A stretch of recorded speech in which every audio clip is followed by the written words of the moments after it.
Une caisse de champignons fraîchement cueillis. Bonjour madame. Les pleurotes du jour. Ah, merci, elles sont belles. Chaque matin, la livraison de ce produit est très attendue. Nous sommes au restaurant Le Grand Large, l'une des adresses très sélectes d'Abidjan. Ici, le pleurote est l'un des produits phares, un champignon très prisé par les restaurateurs. Une dizaine de minutes au feu suffit pour obtenir l'un des incontournables du restaurant. Pleurote au gambas. Ce plat doit sa réputation à Jérôme Bergen, le chef et patron de cette table. Ça va mesdames? Très bien. Voilà, donc vous avez dégusté la gambas au pleurote, produit de Côte d'Ivoire 100%. Donc on le sublime avec des petites sauces. Et ici c'est un plat de référence. Il y a plusieurs mois, le chef tourne le dos aux pleurotes importés pour donner la part belle à ceux-ci, cultivés en terre ivoirienne. J'ai la chance d'avoir la pleurote locale qui a énormément de goût, de saveur et de texture. Nous évite du coup de faire venir de la pleurote importée qui de toute façon ne serait pas à l'égal de celle qu'on trouve en Côte d'Ivoire. À chaque bouchée, la saveur du terroir ivoirien, le pari de Jérôme Bergen qui mise sur l'authenticité des produits locaux. Et il n'est pas le seul. C'est une nouvelle tendance qui s'affirme dans l'agroalimentaire, le consommer local. Oubliez les produits d'importation pour privilégier les produits issus des terres de Côte d'Ivoire, fabriqués par des entrepreneurs ivoiriens. Mais vous allez voir que les défis sont nombreux pour ces pionniers. Manque de moyens, manque de visibilité et surtout concurrence massive des produits importés. Pour relever ces challenges, ils misent sur la qualité de leurs produits, bons pour la santé mais aussi bons pour l'économie ivoirienne. Cap sur la nouvelle tendance du consommer local.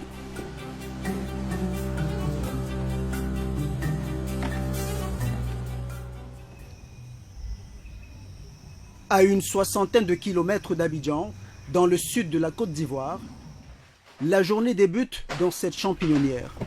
C'est d'ici que proviennent les pleurotes du restaurant Le Grand Large. Aux aurores, des petites mains s'activent déjà à la récolte. Bonjour Prisca. Bonjour madame. C'est laquelle récolte? C'est la deuxième récolte. Elmine Kouyati, la propriétaire, veille au grain. Il y a 6 ans, la quadragénaire décide de se lancer dans la culture de cette variété de champignons en hors-sol.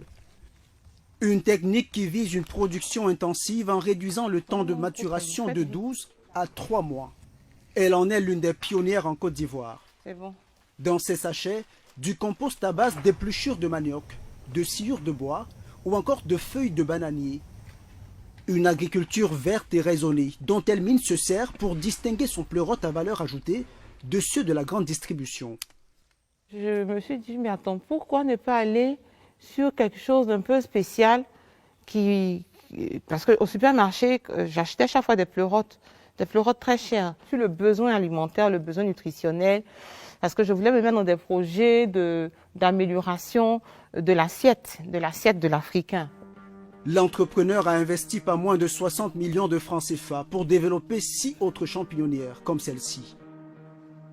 Mais à cause des confinements liés à la Covid-19, elle a vite déchanté. Production à l'arrêt, employés confinés, baisse des commandes, l'activité a chuté de 85%. Cette ferme reste la seule en production. Un coup dur pour cette petite productrice qui peine à se relever.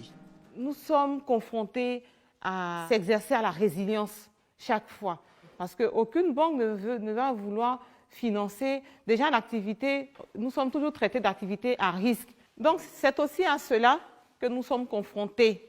Jeunes entrepreneurs made in Côte d'Ivoire, jeunes agriculteurs. Dès qu'il y a un petit changement, nous tombons. Tomber, comme l'a fait sa production de 300 kg par jour à 30 kg en moyenne. Et certains matins, c'est 3 fois moins. 10 kg, très peu pour faire concurrence à l'importation. Car selon sa propre étude, 5 tonnes de champignons